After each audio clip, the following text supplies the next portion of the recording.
तो hello students, last class में हमने जाना था कि ऑस्मोसिस प्रोसेस होता क्या है और एसपीएम क्या होता है और एसपीएम की थ्योरीज क्या क्या हैं, कितने तरीके की थ्योरीज हैं, वो सब भी हमने देखा था। अभी आज मैं कुछ क्वेश्चन बनवाता हूँ आपको, फिर उसके बाद हम आगे चलेंगे। आगे मैं आपको बताऊँगा कि ऑस्मोटिक प्रेशर क्या होता है और कुछ लॉज हैं वो बताने हैं आपको, फिर कुछ बायोलॉजिकल प्रोसेस है वो भी मैं आपको बताऊंगा। तो देखिए सवाल क्या है। ये पहला सवाल है। ये सवाल कह रहा है कि 1 mole of a solute 1 mole of a solute dissolve in 1 kg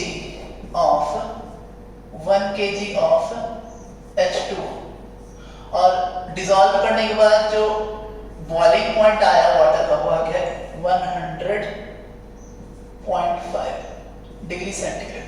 कह रहा है केबी निकालो, ये आपको कह रहा है। तो कैसे बनाएंगे इसको, देखिए मैंने ये नॉर्मल आपका जो क्वेश्चन है वो क्वेश्चन है एलिवेशन ऑफ बॉइलिंग पॉइंट पे, ये आपका सवाल है। उसमें मैंने आपको बताया कि change in boiling point is equals to Kb into m of solute. ये m जो है ये आपका मोलालिटी है। अब हम जानते हैं वाटर का जो बॉइलिंग पॉइंट होता है वो 100 डिग्री सेंटीग्रेड होता है। नॉर्मल बॉइलिंग पॉइंट कितना होता है, 100 डिग्री सेंटीग्रेड होता है।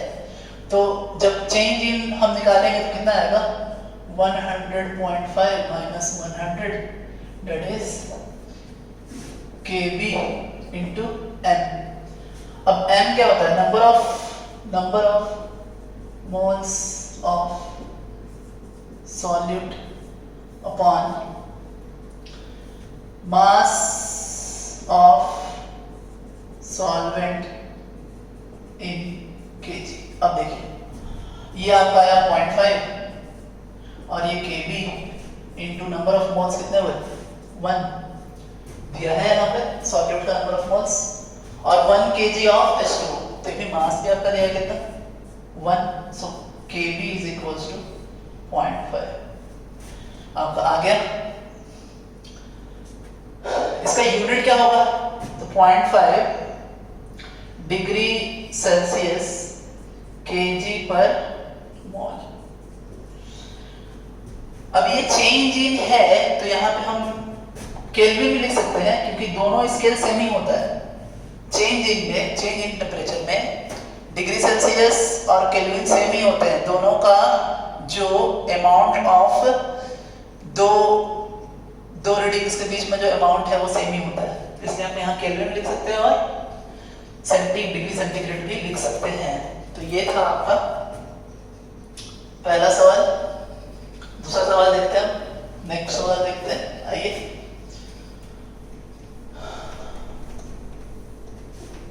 देखते हैं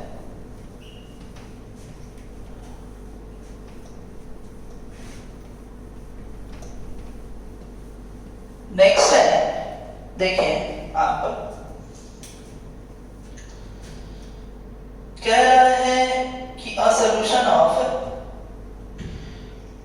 0.64 ग्राम ऑफ एज्यूलीन है ये। अब कह रहा है कि जो ये 0.64 ग्राम ऑफ एज्यूलीन है उसको हमने 100 ग्राम ऑफ बेंजीन में डिसॉल्व किया है। तो ये आपका क्या है, ये आपका सॉल्यूट है, ये आपका सॉल्वेंट है। कह रहा है कि उसमें हमने डिसॉल्व किया है और डिसॉल्व करने के बाद जो बॉइलिंग पॉइंट आया है आपका तो जो TB आपका आया है वो आया है 80.26 डिग्री सेंटीग्रेड, और एक्चुअल TB स्टैंडर्ड जो है आपका वो है 80.10 डिग्री सेंटीग्रेड। ये TB स्टैंडर्ड है और ये TB आपका है। तो कह रहा है KB भी दे के रखा है, KB इज इक्वल्स टू आपका 2.53 दिया हुआ है डिग्री सेंटीग्रेड पर मोलर। मोलर दिया है इन्होंने, देखिए डिग्री सेंटीग्रेड भी है, दोनों ही ले सकते हैं, कोई दिक्कत नहीं है। तो अब कह रहा है कि what is the molecular formula of azulene. M निकालना है, क्या है एम। अब क्या करो आप, नॉर्मली ये सवाल जो है इसमें आप पहले डेल्टा टीबी निकालिए। डेल्टा टीबी कितना आएगा आपका, तो 80.26 माइनस 80.10, जो माइनस करने वाले हैं हम, तो 80.26 माइनस 0.10 ये आपका आ जाएगा 61.16 आएगा। और फिर अगर हम यहाँ पर आपका फॉर्मूला यूज करें, तो फॉर्मूला यूज करने पे हमें क्या मिलता है, देखिए कि delta Tb is equals to Kb into M.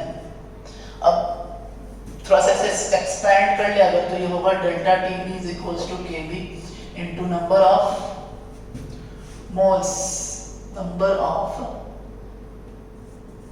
Moles of solute upon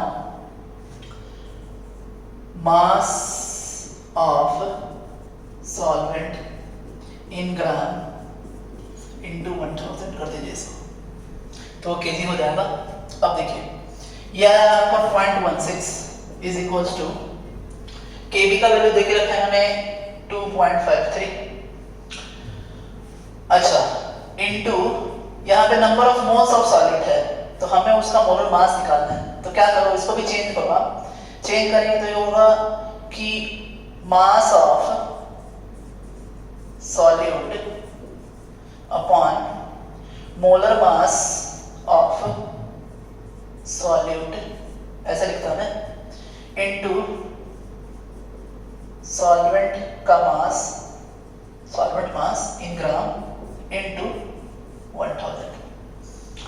अब देखो आप, ये जब मैं इसको सारी चीजें यहाँ मैं पुट करता हूँ तो देखिए क्या आ रहा है, 0.16 इज इक्वल्स टू 2.53 इनटू यहाँ मास ऑफ सॉल्यूट है कितना 0.64, अच्छा अपॉन m इनटू सॉल्वेंट का मास दिया हुआ है कितना 100 ग्राम, सो 100 इनटू 1000।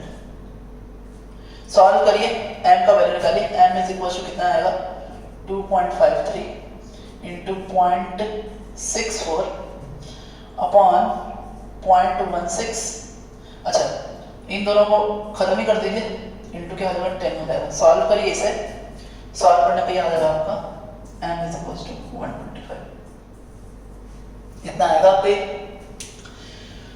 तो ये कुछ सबने सवाल देखा कैसा ये बनेगा, किस तरीके से हुआ ये।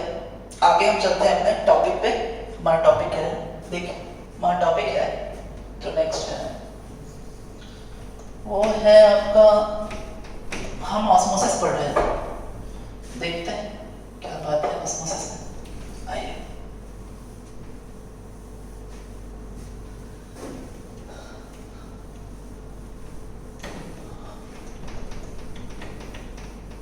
क्या होता है ऑस्मोसिस। तो पहले तो एक डिफरेंस देखते हैं हम किसमें, तो ऑस्मोसिस वर्सेस डिफ्यूजन है ये आपका। अब देखिए पहला बात क्या है, ऑस्मोसिस तो पहले मैंने आपको बताया है क्या होता है, फिर से एक बार देख लो आप। ये आपका एक SPM है, SPM है, SPM मैंने बताया था क्या होता है, सेमी परमिएबल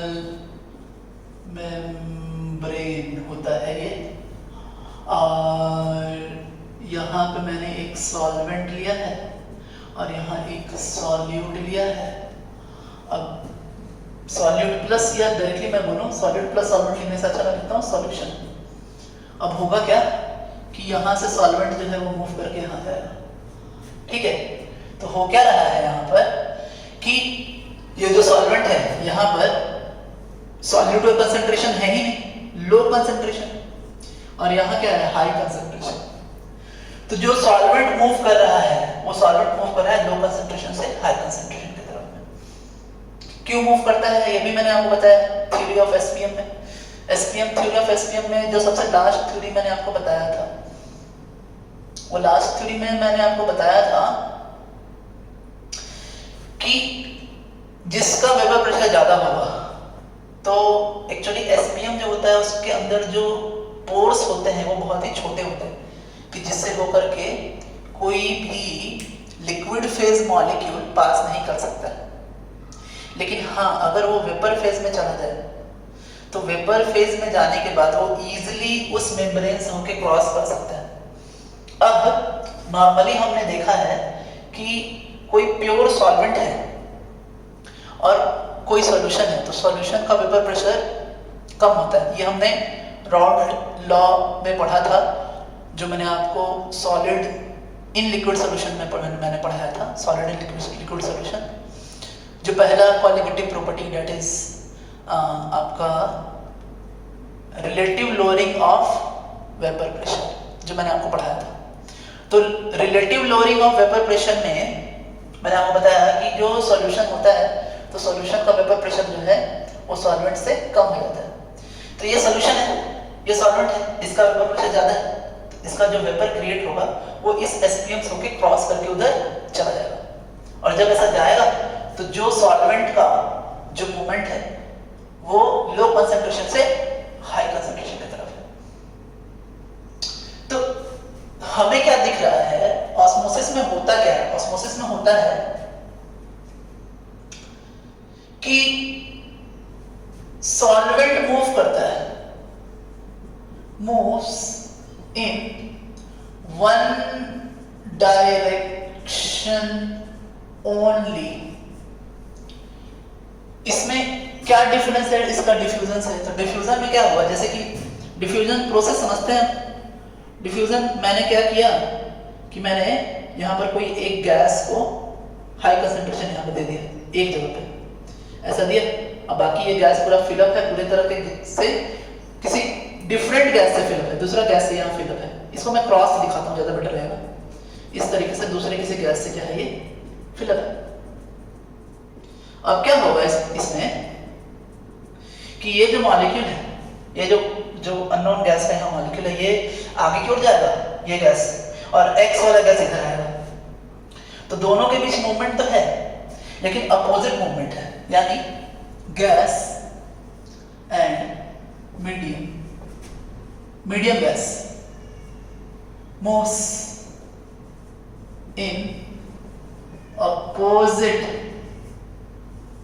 डायरेक्शन। यहां सिर्फ सॉल्वेंट मूव करता है, एक डायरेक्शन में मूव करता है, सॉल्यूट कहीं जाता नहीं है, ठीक है। सिर्फ और सिर्फ सॉल्वेंट मूव करता है। ये आपका पहला डिफरेंस था डिफ्यूजन से। दूसरा डिफरेंस देखते हैं इसका। दूसरा डिफरेंस है कि यहाँ एक एसपीएम रिक्वायर्ड होता है, एसपीएम हमें चाहिए तभी ऑस्मोसिस हो सकता है, नहीं तो ऑस्मोसिस होगा नहीं। यहाँ दूसरे में एसपीएम हमें चाहिए नहीं, एसपीएम की जरूरत नहीं, ऐसे ही होता है, किसी मेम्ब्रेन की हमें जरूरत नहीं है। तीसरी बात, ऑस्मोसिस सिर्फ लिक्विड्स में होता है, ओनली लिक्विड फेज में होता है, लेकिन डिफ्यूजन जो है वो लिक्विड में भी हो सकता है एंड गैसियस फेज में भी हो सकता है, दोनों ही फेज में होता है, ठीक है। तो ये आपका तीसरा डिफरेंस था। चौथा जो डिफरेंस है, जो मूवमेंट होता है, सॉल्वेंट का जो मूवमेंट होता है वो मूवमेंट हाई कंसंट्रेशन से लो कंसंट्रेशन, और यहां जो गैस का मूवमेंट होता है वो लो एक्चुअली मैंने थोड़ा सा इसको गड़बड़ कर दिया है। यहाँ ये लो कंसंट्रेशन से हाई कंसंट्रेशन, आपको समझाया भी था, देखो यहाँ मैंने लिखा है लो कंसंट्रेशन से हाई कंसंट्रेशन, और यहाँ हाई कंसंट्रेशन से लो कंसंट्रेशन। देखिए यहाँ ये गैस का और ये मीडियम गैस है, यहाँ हाई कंसंट्रेशन है, अब ये हाई कंसंट्रेशन से लो कंसंट्रेशन की ओर जाएगा, लेकिन ऑस्मोसिस में लो कंसंट्रेशन से हाई कंसंट्रेशन की ओर जाएगा। फिर एक लास्ट आपका डिफरेंस है, मैं इधर ही लिख देता हूं, इधर ऊपर लिख देता हूं, इधर आइए इसमें लिख देता हूं, ये ऊपर लिख देता हूं। देखिए भाई 5 नंबर क्या है, ऑस्मोसिस कैन बी रिवर्स्ड और स्टॉप्ड, बट ये ना ही रिवर्स किया जा सकता है ना ही स्टॉप किया जा सकता है, can't be reversed or stopped। तो ये था आपका, आपने देखा। हाँ एक चीज और लिख लो, आप नोट करके लिख लो, क्वेश्चन में आते हैं, एक टर्म है इसी से रिलेटेड है, वेपर प्रेशर से ही रिलेटेड है, और आपका नोट करके लिख लीजिए। यहाँ पे 2 टाइप के मिक्सचर पूछे जाते हैं, नोट करके लिख लो आप। पहला मिक्सचर पूछा जाता है एंटी फ्रीजिंग मिक्सचर, और दूसरा पूछा जाता है फ्रीजिंग मिक्सचर। कहाँ क्या काम होता है इनका, काम क्या होता है, किसे एंटी फ्रीजिंग मिक्सचर बोलते हैं, किसे फ्रीजिंग मिक्सचर बोलते हैं, समझते हैं। तो देखिए नॉर्मली मैंने आपको लास्ट क्लास में क्या बताया था, लास्ट क्लास में, प्रीवियस क्लासेस में मैंने आपको बताया था delta Tb is equals to Kb m, उसी तरह delta Tf is equals to Kf m, ये आपको मैंने बताया था। अब होता क्या है, जो कंट्रीज बहुत ही ठंडे कंट्रीज हैं, बहुत कोल्ड कंट्रीज हैं, तो वहां पे वाटर जो होता है वो वाटर अपने नॉर्मल लिक्विड फॉर्म में नहीं होता है, वो आइस फॉर्म में होता है। तो आइस फॉर्म में हम उसे रेडिएटर्स वगैरह में नहीं यूज कर सकते। रेडिएटर में हमें वाटर चाहिए, जो आइस होता है वो मूव नहीं कर सकता है रेडिएटर में। तो हम करते क्या है, एक एंटी फ्रीजिंग मिक्सचर बनाते हैं। अब एंटी फ्रीजिंग मिक्सचर बनाएं कैसे, देखिए एंटी फ्रीजिंग मिक्सचर, इसको हटा दो, तो एंटी फ्रीजिंग मिक्सचर बनेगा कैसे देखते हैं, आइए।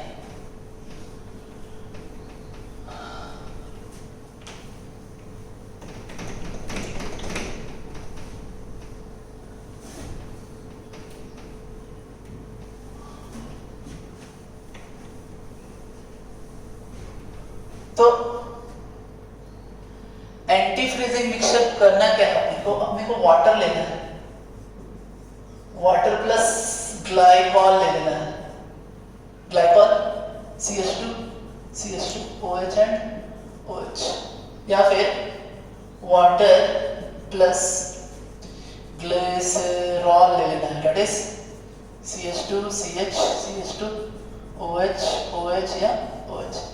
ये दोनों मिक्सचर जो है वो एंटी फ्रीजिंग होते हैं। नॉर्मली जब हम ग्राफ बनाएंगे, वाटर का जो फ्रीजिंग पॉइंट होता है वो होता है 273। अब ये आपका इधर हमने लिया फ्रीजिंग पॉइंट, ये आपका है फ्रीजिंग पॉइंट, और इधर हमने लिया है मोलैलिटी। अब जैसे जैसे हम मोलैलिटी बढ़ाएंगे तो क्या होगा, डिप्रेशन होगा, और इस तरह से ग्राफ जाएगा। Depression in freezing point use किया गया है यहाँ पे, डिप्रेशन इन FP, ये यूज करके हमने ऐसा किया है। तो मान लीजिए कि वाटर कहीं पे कोई ऐसा कंट्री है जहाँ पे -10 डिग्री सेंटीग्रेड है, वहाँ का टेम्परेचर, वाटर जो है वो आइस फॉर्म में रहेगा। तो हमने क्या किया, उसमें वाटर बना करके हमने उसके अंदर ग्लिसरॉल या ग्लाइकॉल मिक्स किया। अब वो जो है वो इजीली फ्रीज नहीं होगा, और इसको बोलते हैं anti freezing mixture. Anti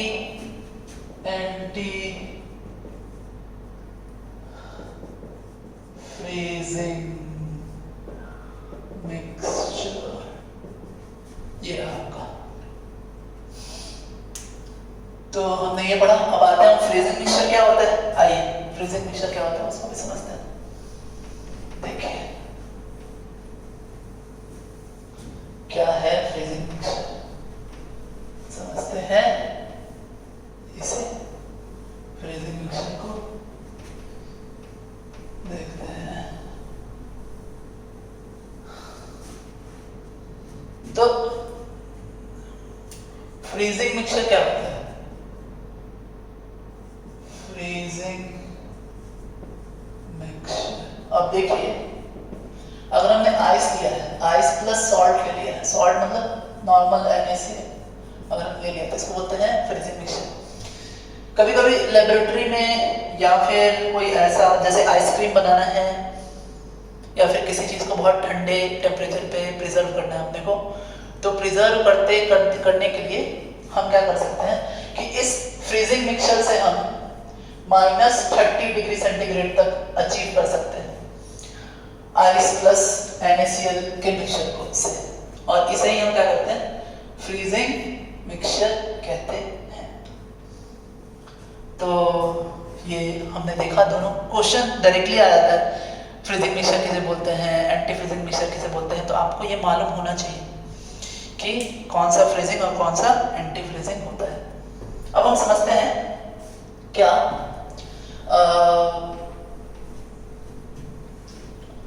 osmotic pressure क्या होता है। मैंने आपको इतना कुछ बताया था, ऑस्मोसिस प्रोसेस बताया, ऑस्मोसिस थ्योरी ऑफ SPM बताया, फिर आपको ऑस्मोसिस और डिफ्यूजन में डिफरेंस बताया, लेकिन अभी तक मैंने आपको ऑस्मोटिक प्रेशर नहीं बताया। ऑस्मोटिक प्रेशर बताया नहीं अभी तक। देखिए ये एक पार्ट होता है ऑस्मोसिस, जो आपका प्रोसेस है, उस प्रोसेस में ही ये ऑस्मोटिक प्रेशर आता है। होता क्या है फिर से देखते हैं, इसे समझते हैं। देखिए ये है आपका, ये मैंने लिया SPM।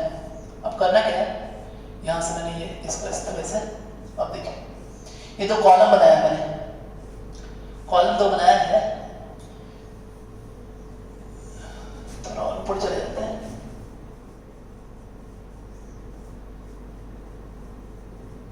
अब ये देखिए दो कॉलम बनाया,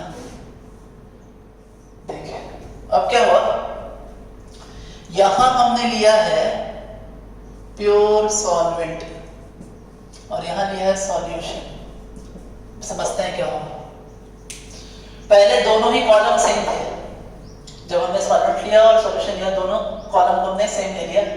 कुछ समय के बाद क्या होगा कि ये जो कॉलम है, यहां से आपका सॉल्वेंट निकलेगा, इधर चला जाएगा, सॉल्वेंट निकलेगा, इधर चला जाएगा, सॉल्वेंट निकलेगा, इधर चला गया।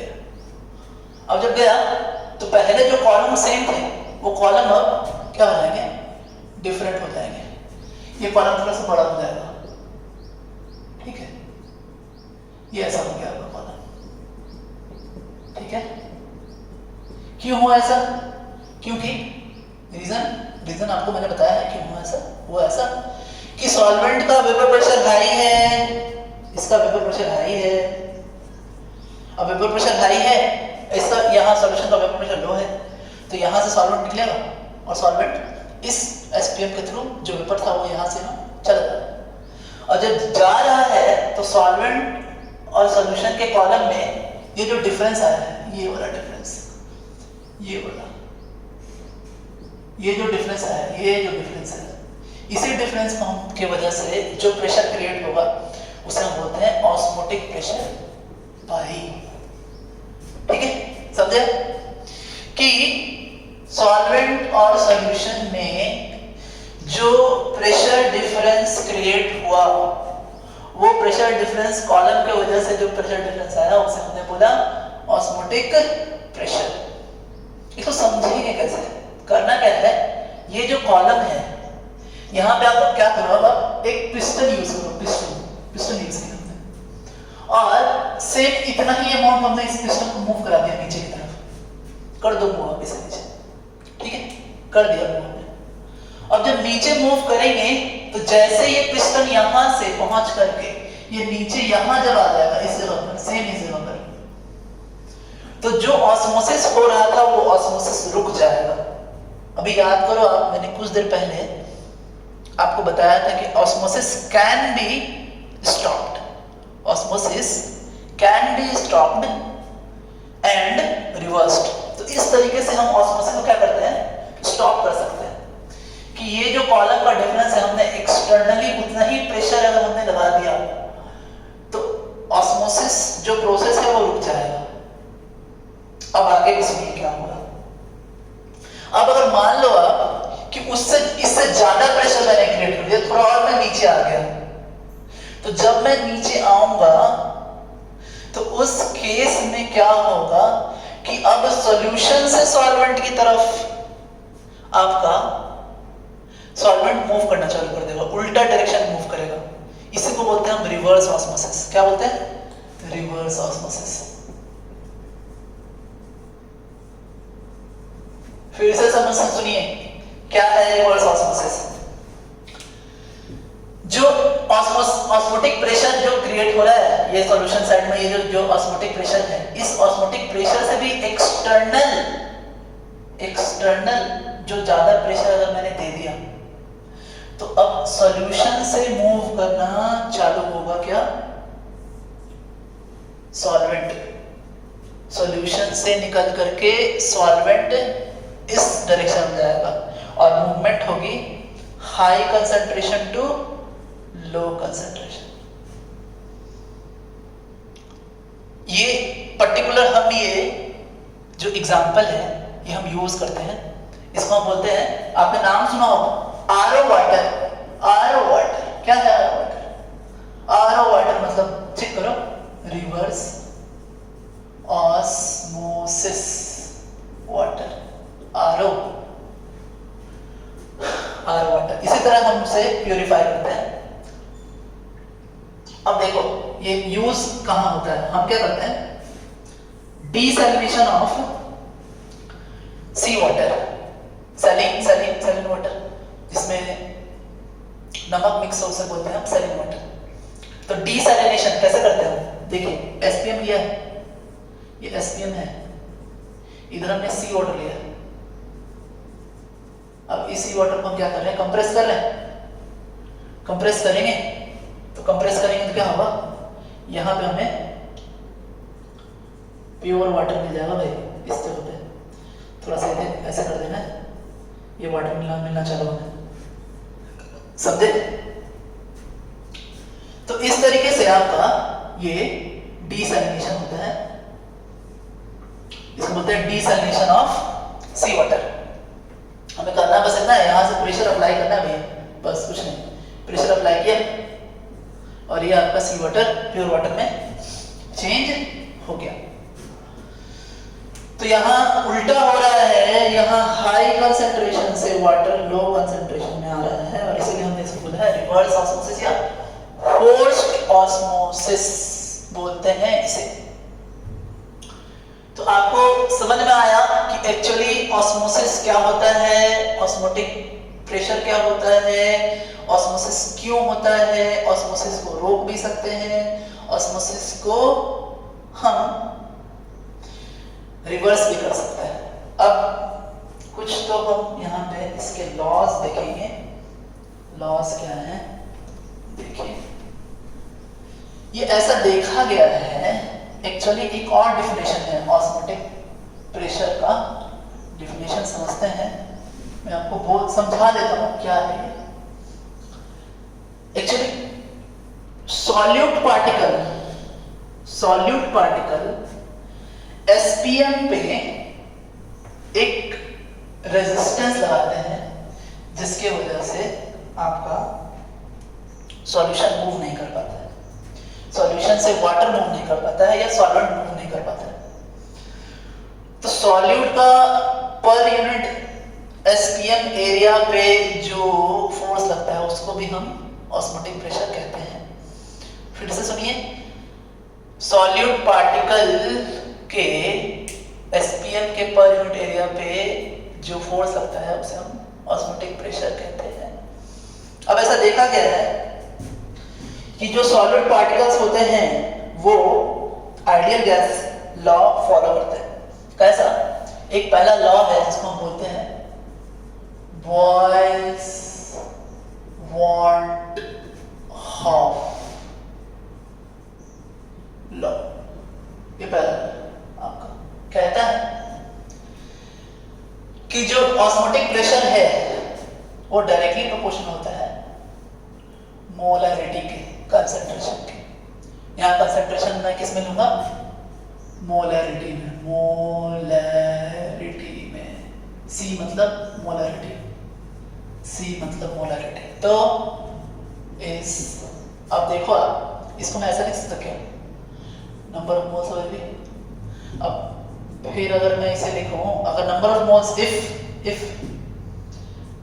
if n is equals to constant, then ऐसा होगा। और ये आपका आ जाएगा,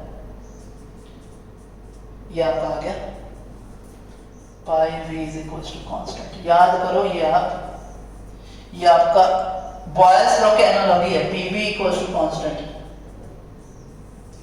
बॉयल्स लॉ का ये क्या है? एनालॉजी है, इसीलिए इसे नाम दिया बॉयल्स वॉन्ट ऑफ लॉ। एक और लॉ है, दूसरा लॉ, ये तो पहला था। दूसरा लॉ है pressure temperature law. Pressure temperature कहता है प्रेशर जो है वो डायरेक्टली प्रोपोर्शनल होता है टेम्परेचर के। तो P is equals to KT, that is P by T। यहाँ पे P जो है आपका वो एक्चुअली ऑस्मोटिक प्रेशर ही है। किसी बुक्स में क्या किया है, P भी लिखते हैं ऑस्मोटिक प्रेशर को। तो आपको कोई दिक्कत वाली बात नहीं है, P भी यूज करो, पाई भी यूज करो, पाई भी यूज कर सकते हो। Pi is directly proportional to T, pi is equals to KT, that is pi by T is equals to constant. अब करना क्या है, दोनों ही लॉ को हम कंबाइन करते हैं। देखिए, जब हम दोनों लॉ को कंबाइन करेंगे तो क्या आएगा? देखिए तो क्या आने वाला है। सो कंबाइंड लॉ, कंबाइंड लॉ क्या आएगा? पाई इज इक्वल्स टू के सी टी, ये आएगा आपका।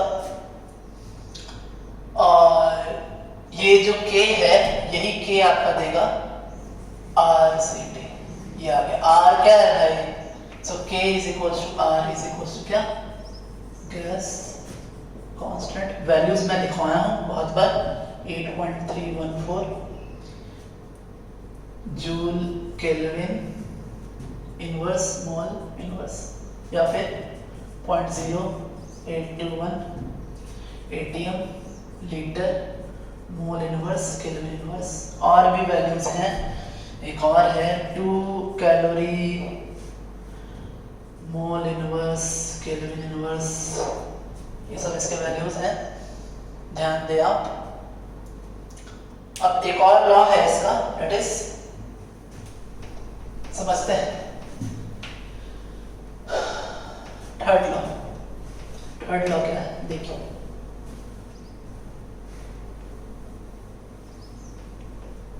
थर्ड लॉ कहता है इसका आइसोटोनिक सॉल्यूशन। आइसोटोनिक सॉल्यूशन है same osmotic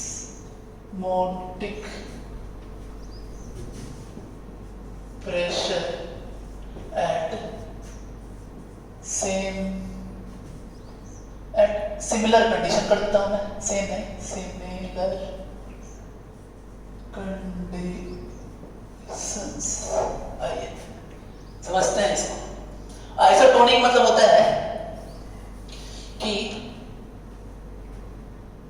same concentration means आपका आइसोटोनिक सॉल्यूशन। अब आइए, तो ये हमने देखा आइसोटोनिक मतलब, यानी अगर हम लिख रहे हैं कि π1 इज इक्वल्स टू C1RT 1 और π2 इज इक्वल्स टू C2RT2। तो जब हमने माना कि कंडीशन सेम है, यानी टेम्परेचर सेम है, दोनों टेम्परेचर सेम कर दिया, TT कर दिया। अब अगर ये आइसोटोनिक सॉल्यूशन है, मतलब आइसोटोनिक मतलब C1 is equals to C is equals to C, तो जैसे ये आइसोटोनिक हुआ तो ऑस्मोटिक प्रेशर भी क्या हो जाएगा, बराबर हो जाएगा, that is π1 is equals to π2। तो यही है आपका क्या थर्ड लॉ। ये कहता है कि ये डिपेंड नहीं करता है कि सॉल्यूट हमने कौन सा यूज किया है, सॉल्यूट हमने क्या यूज किया उससे हम मतलब नहीं। चाहे हम सॉल्यूट यूरिया यूज करें, चाहे हम सॉल्यूट ग्लूकोज यूज करें, अगर दोनों का कंसंट्रेशन सेम है तो ऑस्मोटिक प्रेशर भी सेम होगा, अगर टेम्परेचर दोनों के लिए बराबर हो। यही ये लॉ कहता है कि इसे मतलब नहीं कि हमने सॉल्यूट क्या यूज किया है, आइसोटोनिक होना चाहिए। तो आइसोटोनिक हमें समझ में आया है, हमने देखा क्या है ये। अब हम समझते हैं कि आइसोटोनिक अगर रहे सॉल्यूशन तो हम बनाएंगे कैसे वाला सवाल। तो देखिए कैसे बनाएंगे हम, क्या करना है हमको। अब मान लो आपकी यही दिया हुआ ऐसा इक्वेशन और दो अलग अलग सॉल्यूट हैं, C1 और C2 है, तो उसका क्या होगा कि π1 इज इक्वल्स टू π2 होगा, that is π1 is equals to कितना है, C1RT is equals to C2RT। ये गए C1 is equals to C2। अब जैसे C1 is equals to C2 आया है तो हम लिख सकते हैं क्या कि mass by m1 by m1 into volume is equals to m2 by m1 is into volume. तो ये आपका क्या हो जाएगा, ये m1 m2 अगर वॉल्यूम चेंज डिफरेंट हो तो सेम हो तो उसको आप कट कर सकते हैं। तो इस तरीके से हम आपका मोलर मास निकाल सकते हैं या मास भी हम निकाल सकते हैं। आगे ऑस्मोटिक प्रेशर को यूज करके हम मॉलिक्यूलर फॉर्मूला डिटरमाइन करते हैं। देखिए कैसे डिटरमाइन करते हैं मॉलिक्यूलर फॉर्मूला। कभी कभी क्या होता है, कुछ ऐसे कंपाउंड क्रिएट होते हैं जिनका मॉलिक्यूलर फॉर्मूला हमें, मॉलिक्यूलर मास, मोलर मास हमें मालूम नहीं होता है, मोलर मास हमेशा होता है। देखिए सो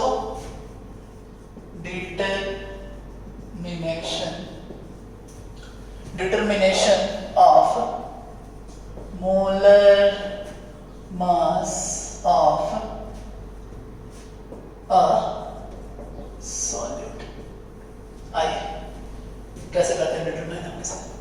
देखिए करना कुछ नहीं है, देखो हमें एक SPM के क्रॉस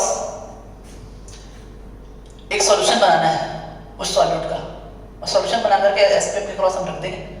ऑस्मोटिक प्रेशर हम मेजर कर सकते हैं इजीली, ऑस्मोटिक प्रेशर मेजर करेंगे और मेजर करने के बाद हम उसको फॉर्मूला यूज कर सकते हैं, pi is equals to CRT, बस यही हमें यूज करना है। करेंगे कैसे? So pi is equals to mass जितना हमने डाला upon molar mass into volume R into T, mass equate करिए m by pi V R into T, ये आया आपका, देख लें आप इसे। अब ये फॉर्मूला यूज करने के लिए कुछ कंडीशंस है, सभी में हम ये फॉर्मूला यूज नहीं कर सकते सभी सॉल्यूशन पे। तो पहला बात क्या कि सॉल्यूशन बहुत ही डाइल्यूट होना चाहिए, मतलब कि सॉल्यूट ओनली 5% बाय मास होना चाहिए सॉल्यूट, ये सॉल्यूट के लिए सॉल्यूट बाय कितना होना चाहिए 5% बाय मास होना चाहिए, ये सबसे बड़ी बात है, ये हमें ध्यान होना चाहिए कि मैक्सिमम 5% से कम होगा चलेगा, 5% से ज्यादा नहीं होना चाहिए, है ना। दूसरी बात कि ये जितने भी हम ये फॉर्मूला यूज कर रहे हैं, तो यहाँ पे सॉल्यूट जो है वो नॉन वोलेटाइल सॉलिड होना चाहिए, तभी हम फॉर्मूला यूज कर पाएंगे, नहीं तो यूज नहीं कर सकते। और थर्ड बात जो है, सॉल्यूट जो है वो सॉल्यूशन में जा करके ना ही एसोसिएट होना चाहिए, एसोसिएट भी नहीं होना चाहिए, और डिसोसिएट भी नहीं होना चाहिए, दोनों ही नहीं होना चाहिए। एसोसिएट और डिसोसिएट का क्या बात होता है, क्या मतलब होता है एसोसिएट मतलब? एसोसिएट मतलब कि जैसे ये एसोसिएट हो जाता है भाई, जाकर के देखो, ये मैंने पहले ही आपको बताया है, पता नहीं आपको याद है या नहीं, ये ऐसा हो जाता है, ये क्या करते हैं इस तरीके से आपके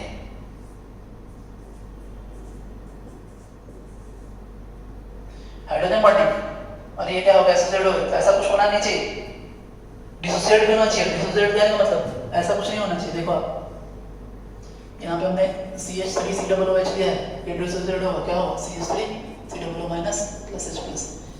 क्या होता है एसोसिएट डिसोसिएट पे, ये मैं आपको बताऊंगा आगे क्लासेस में। एसोसिएट का भी केस लेंगे हम, डिसोसिएट का भी केस लेंगे हम, दोनों लेकर के मैं आपको बताऊंगा। कुछ तो चीजें और हैं, अब कुछ बायोलॉजिकल फेनोमेना बताना है मुझे, हाइपरटोनिक हाइपोटोनिक बताना है, तो समझते हैं हाइपरटोनिक हाइपोटोनिक। चलिए समझिए इसको, ये मैंने लिया यहाँ, ये SPM दिया मैंने, आइए SPM, यहाँ पे सॉल्वेंट, प्योर सॉल्वेंट, यहाँ पे उसी का सॉल्यूशन। अब क्या होगा कि ये लो कंसंट्रेशन से हाई कंसंट्रेशन की तरफ आपका सॉल्वेंट का मूवमेंट होगा, ये सॉल्वेंट इधर से उधर मूव कर रहा है, पहले ही बताया क्यों मूव करता है, बहुत सारी थ्योरी भी आपको। तो ये तब तक मूव करेगा जब तक ये क्या हो जाए, आइसोटोनिक सॉल्यूशन नहीं बन जाए। आइसोटोनिक सॉल्यूशन मतलब C1 = C2, दोनों साइड में कंसंट्रेशन क्या नहीं हो जाए, बराबर नहीं हो जाए, तब तक ये मूव करता रहेगा यहाँ पे। तो यहाँ पे एक टर्म दिया गया है, देखो भाई नाम समझो आप, ये है आइसोटोनिक सॉल्यूशन। अब आइसोटोनिक सॉल्यूशन में जो आइसोटोनिक से कम अगर हो कंसंट्रेशन, वहां पे यहाँ कंसंट्रेशन बराबर हो जाता है। अगर कम कंसंट्रेशन हो तो उसे बोलते हैं हाइपोटोनिक सॉल्यूशन, और अगर कंसंट्रेशन ज्यादा हो जाए तो उसको बोलते हैं हाइपरटोनिक सॉल्यूशन। अब समझना, हाइपोटोनिक से हाइपरटोनिक की तरफ आपका सॉल्वेंट का मूवमेंट होता है, हाइपोटोनिक से हाइपरटोनिक की तरफ सॉल्वेंट का मूवमेंट होता है तब तक जब तक सॉल्यूशन क्या ना बन जाए, आइसोटोनिक ना बन जाए। मतलब हाइपोटोनिक सॉल्यूशन कहने का मतलब लो कंसंट्रेशन, हाई कंसंट्रेशन, और ये सेम कंसंट्रेशन। अब समझिए,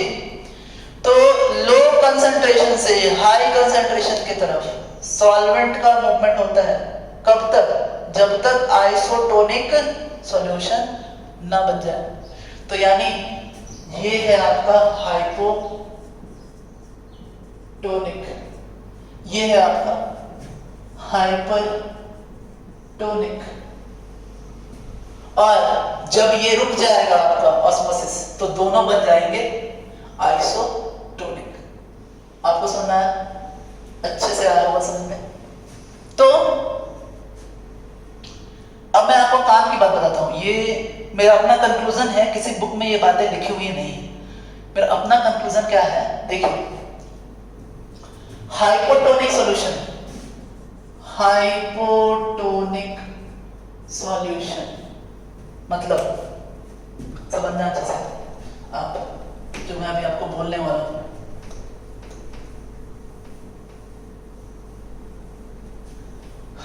देखो, सो हाइपोटोनिक सॉल्यूशन मतलब लो कंसेंट्रेशन, मतलब हाई वेपर प्रेशर, मतलब लो ऑस्मोटिक प्रेशर। समझाता मैं आपको। देखें, हाइपोटोनिक सॉल्यूशन मतलब लो कंसंट्रेशन तो समझ में आ रहा है, हाइपोटोनिक है, यहाँ ये सॉल्वेंट है, सॉल्वेंट सॉल्यूशन से मूव कर रहा है क्योंकि इसका कंसंट्रेशन लो है। कंसंट्रेशन लो है तभी ये वेपर प्रेशर ज्यादा बना रहा है, और वेपर प्रेशर हाई है तभी वो एसपीएम से मूव कर पा रहा है। अब ऑस्मोटिक प्रेशर क्या होता है? वो रेजिस्टेंस होता है आपका, वो रेजिस्टेंस होता है, ऑस्मोसिस प्रोसेस को रोकता है। तो अगर वेपर प्रेशर हाई है, यानी जब ये यहां से यहां मूव कर रहा है, तो इसके वजह से जो ऑस्मोटिक प्रेशर डेवलप हो रहा है वो लो है। इसी तरह आगे का कंक्लूजन देखो आप, हाइपरटोनिक सॉल्यूशन। देखो बच्चे, हाइपरटोनिक मतलब हाई कंसंट्रेशन, हाई कंसंट्रेशन मतलब लो वेपर प्रेशर, और लो वेपर प्रेशर मतलब हाई ऑस्मोटिक प्रेशर। ये रहा आपका कंक्लूजन। तो मुझे लगता है कि आपको बहुत अच्छे से समझ आया होगा ये कि हाइपोटोनिक, हाइपरटोनिक, कब लो वेपर प्रेशर, कब हाई वेपर प्रेशर, कब low concentration, high concentration, movement क्या होता है, क्यों मूवमेंट होता है, ये सब आपको समझ में आया होगा। अब कुछ मुझे आपको बताना है बायोलॉजिकल प्रोसेसेस। तो आज का क्लास तो बहुत बड़ा हो रहा है, तो अब मैं यही रहने देता हूँ आपको। तो नेक्स्ट क्लास में मैं आपको बताऊंगा कि बायोलॉजिकल प्रोसेसेस क्या हैं ऑस्मोटिक प्रेशर के। साथ साथ मैं आपको बताऊंगा एबनॉर्मल मोलर मास और एबनॉर्मल कोलिगेटिव प्रॉपर्टीज। उसके बाद ये चैप्टर खत्म हो चुका है। कुछ सवाल हम बनाएंगे, प्रीवियस ईयर के सवाल बना लेंगे और फिर हम नया चैप्टर चालू करेंगे। तो स्टूडेंट्स आज के लिए इतना ही। Have a nice day, thanks.